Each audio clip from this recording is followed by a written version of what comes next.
기도합니다. 내가 결단코 기도하는 일을 쉬는 죄를 여호와 앞에서 범치 아니하겠노라.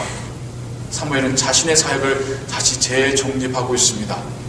나의 역할은 백성의 리더가 아니라 이들을 돕는 것이었다는 것을 다시 한번 확인하고, 나의 역할이 이제 끝난 것이 아니라 여전히 내가 이들을 위하여 기도하고 말씀 가르치는 것이 나의 역할이라는 것을 그는 깨닫게 된 것입니다. 기도 가운데 가장 먼저 은혜 받은 사람이 사무엘이라는 것을 우리는 발견하게 됩니다. 여러분, 사무엘은 이렇게 이야기합니다. 내가 결단코 기도하기를 쉬는 죄를 범치 아니하겠다. 그럼 지금부터입니까? 지금부터 쉬지 않고 기도하겠다는 겁니까? 이제까지 쉬지 않고 기도해 왔듯이 앞으로도 쉬지 않고 기도하겠다라는 것이 사무엘의 하나님과 백성들을 향한 다짐이며 고백입니다. 쉬지 않고 기도했던 사무엘이 이러한 변화와 은혜를 받게 된 것입니다. 사무엘의 기도의 첫 번째 수혜자는 사무엘 본인이었던 것입니다. 여러분, 우리가 남을 위해서 기도할 때 가장 먼저 은혜 받는 사람이 바로 나라는 사실을 깨달으시기 바랍니다. 여러분, 다른 사람을 위해서 기도해 보셨습니까? 정말 다른 사람을 위하여 안타까운 마음으로 기도해 보셨습니까? 여러분의 마음에 평화를 주시는 분 하나님이십니다. 그 사람에게 응답이 임하기 전에 먼저 평화를 누리고 기쁨을 누리고 확신을 누리는 사람이, 깨닫게 되는 사람이 바로 나라는 사실을 여러분 경험해 보셨습니까? 다른 이를 위하여 돕는 기도의 첫 번째 수혜자는, 처음으로 은혜 받는 사람은 나라는 사실을 여러분 깨달으시기 바랍니다. 그러기에 우리는 더 기도해야 됩니다. 우리의 가족을 위해서 기도해야 됩니다. 우리의 직장 동료들을 위해서 기도해야 됩니다.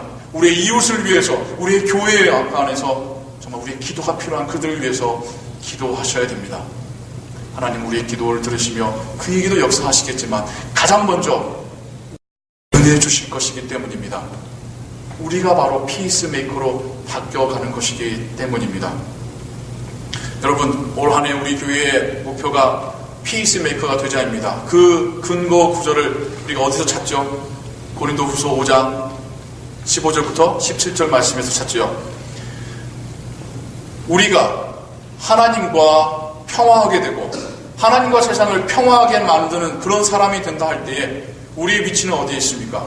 우리가 하나님과 세상 사이의 중재자 역할입니까? 아니요. 우리는 돕는 자의 역할입니다. 우리가 하나님과의 평화가 이루어질 때 우리가 다른 이들을 위하여 돕는 기도를 할 수 있게 된다는 것입니다. 우리가 하나님과 평화롭게 되는 것과 다른 이유에서 돕는 기도하는 것과 여러분 같은 의미로 연결되어 있다는 사실을 깨달으시기 바랍니다. 중보라는 단어에 대해서 한번 생각해 보면 좋겠습니다. 중보한다. 이게 한자말인데요. 어떤 의미냐면 중간에서 돕는다는 의미입니다. 쉽게 말하자면 중간에서 돕는다. 여러분, 성경은 우리에게 유일한 중보자는 예수 그리스도라고 말씀하십니다. 하나님과 사람 사이에서 우리를 중보할 수 있는 사람은 오직 성자 예수 그리스도 한 분뿐이시라고 성경은 말씀하고 있습니다. 사람이 다른 사람보다 나을 수는 없겠죠. 정확히 말하자면 우리는 중보자는 될 수는 없습니다. 우리가 다른 사람보다 더 높은 영적인 위치에서 하나님께 다이렉트하게 기도하는 자는 아닙니다. 우리는 돕는 자일 뿐입니다. 고린도후서 5장 15절, 17절, 18절의 말씀도 마찬가지입니다. 우리는 돕는 자로서 평화롭게 하는 피스메이커가 된다는 것이지, 우리가 중재자가 되어서 우리가 영적인 권위를 가지고 우리가 뭔가 더 높은 사람이 되어서 천사와 같은 위치에서 일한다는 것은 아니라는 겁니다. 우리에게 중보 기도의 의미가 올바르게 정립되기를 원합니다. 중보 기도의 나쁜 예를 하나 알려드릴까요? 설교를 준비하다가도 다시 한번 속이 상했는데요.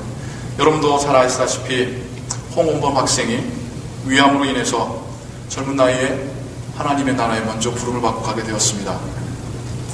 저는 원범이로부터, 그 가족으로부터 또한 치료받는 과정 가운데 간간히 이렇게 이메일 통하여 소식을 전해 듣게 되었고요.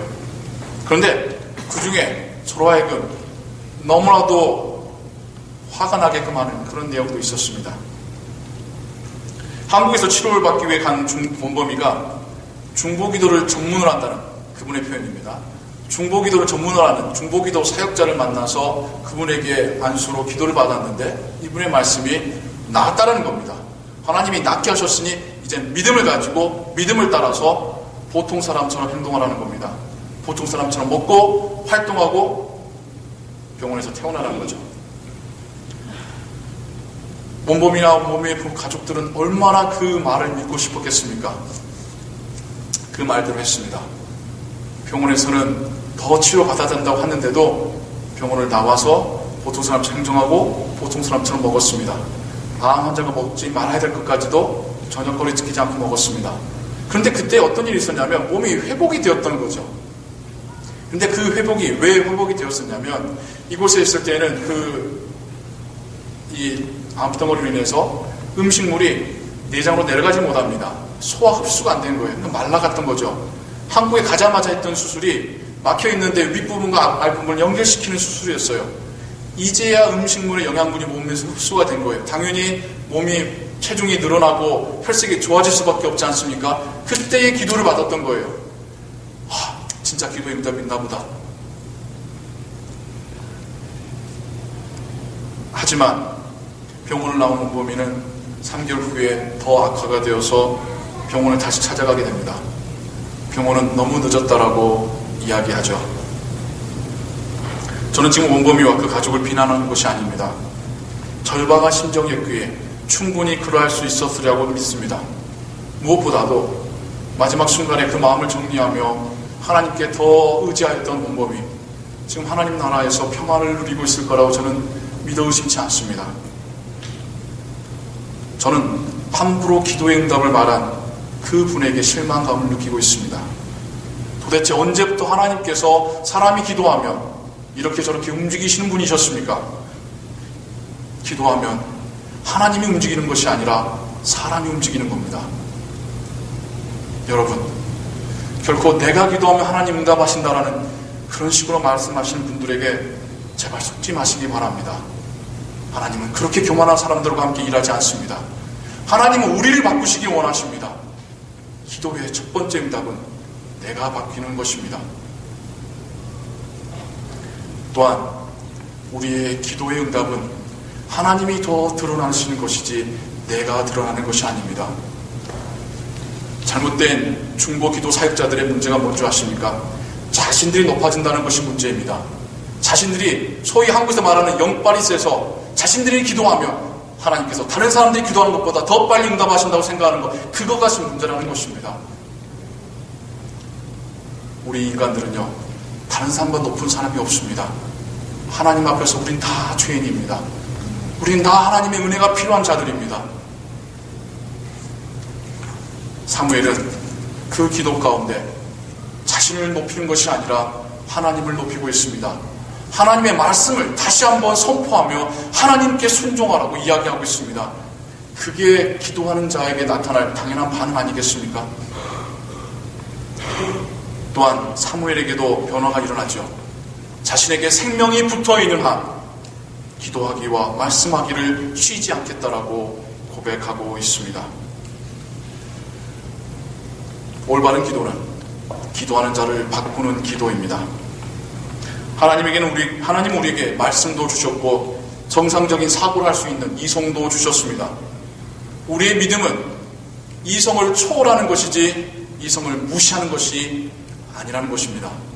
하나님께서 우리 이성으로 주신 과학이나 의학을 통하여 도움받는 것이 하나님께 은혜 받고 도움받는 것이지 이것을 의지하는 것이 우리의 믿음이 더 뛰어난 것이라는 것이 아니라는 것입니다. 여러분. 그렇다면 우리는 중보 기도라는 것을 하지 말아야 될까요? 다시 돌아가서 말씀드립니다. 우린 해야 돼요. 남을 위하여 돕는 기도 해야 됩니다. 우리가 중보 기도라는 단어를 사용할 수는 있어요. 한국의 굉장히 큰 교단에서는 중보 기도라는 단어 자체도 사용하지 못하도록 결정을 했어요. 유일한 중보자는 오직 주님이시기 때문에 이 중보라는 단어에 많은 오해가 있을 수 있기 때문에 사용하지 못하도록까지 했습니다. 저도 어느 정도 인정을 합니다. 그런데 한편 또 이런 생각도 해보게 돼요. 여러분, 십자가 한번 생각해 볼까요? 십자가를 졌던 분이 누구입니까? 예수님 한 분뿐입니다. 십자가의 능력을 나타낼 수 있는 분은 오직 예수님 한 분뿐입니다. 다른 사람이 똑같이 십자가 형태에서 죽는다고 해도 예수님이 하셨던 대속의 죽음의 효과는 있을 수 없습니다. 그럼에도 불구하고 주님은 우리에게 자기 십자가를 지고 나를 따르라 말씀하셨어요. 그렇다고 한다면 주님이 말씀하신 십자가가 그 십자가입니까? 아니죠. 이 땅에서 우리에게 맡기신 사명이겠죠. 예수님의 십자가는 대속의 죽음을 의미하는 십자가지만 우리에게 말씀하셨던 십자가는 우리에게 맡기신 사명입니다. 같은 십자가의 단어지만 의미가 충분히 바뀔 수 있습니다. 우리가 중보하여 기도한다 말할 때에도 우리가 하나님과 그 사람 사이에서 그 사람을 위하여 하나님께 다이렉트로 기도한다는 의미가 아니라 이 사람을 돕는 기도를 한다라는 그런 이해를 가지고 사용한다면 저는 올바른 사용이라고 생각합니다. 우리의 기도는 다른 이들을 돕는 기도이지 우리의 능력이 나타나는 기도가 아닙니다. 우리의 기도는 하나님께서 영광 받으시는 기도이지 우리가 능력자가 되는 기도가 아닙니다. 우리의 기도는 하나님 말씀에 더 순종케 하는 기도이지 우리의 뜻에 하나님께서 맞춰주시는 기도가 아니라는 것입니다. 또한 우리가 그 누군가를 위하여 기도한다 할지라도 그 혜택을, 그 축복을 우리도 받게 된다는 사실을 여러분 다시 한번 잊지 마시기 바랍니다. 우리 모두는 하나님의 은혜가 필요한 자입니다. 우리 중에 그 누구도 나는 충분히 받았습니다. 이젠 저는 은혜가 필요 없으니 저 대신에 저 사람에게 주십시오라고 말할 수 있는 사람은 아무도 없습니다. 다른 사람을 돕는 기도를 통하여 기도하는 사람마저도 은혜 주시는 하나님이심을 여러분 믿으시기 바랍니다. 오히려 기도하는 자가 더욱 믿음이 성장하게 됩니다. 오히려 기도하는 자가 구하지 않은 것까지도 응답받을 수 있습니다. 오히려 기도하는 자가 더욱 하나님의 말씀을 깨닫게 되는 것입니다. 여러분 기도하시기 바랍니다. 본인을 위해서도 기도하시지만 다른 이들을 위해서도 기도하시기 바랍니다. 여러분의 믿음이 자라게 될 것입니다. 여러분을 향한 하나님의 계획을 여러분이 깨닫게 될 것입니다. 우리는 오늘 피스메이커가 되기 위한 너무나도 중요한 것 하나를 배웠습니다. 기도입니다. 기도 중에서도 다른 이를 돕는 기도입니다. 다른 이를 돕는 기도가 우리를 바꿀 것입니다. 다른 이를 돕는 기도가 그 기도의 대상자뿐만 아니라 우리에게도 은혜로 임한다는 사실을 여러분 깨달으시기 바랍니다. 다른 이를 위하여 기도하는 그런 피스메이커 되시기를 예수 그리스도의 이름으로 축원합니다. 기도하겠습니다. 하나님 아버지, 우리로 하여금 기도하는 자가 되게 하여 주시옵소서. 결단하며 기도하게 하여 주시옵소서. 회개하며 기도하게 하여 주시옵소서. 하나님 앞에서 낮아져서 은혜를 구하는 자가 되게 하시옵소서.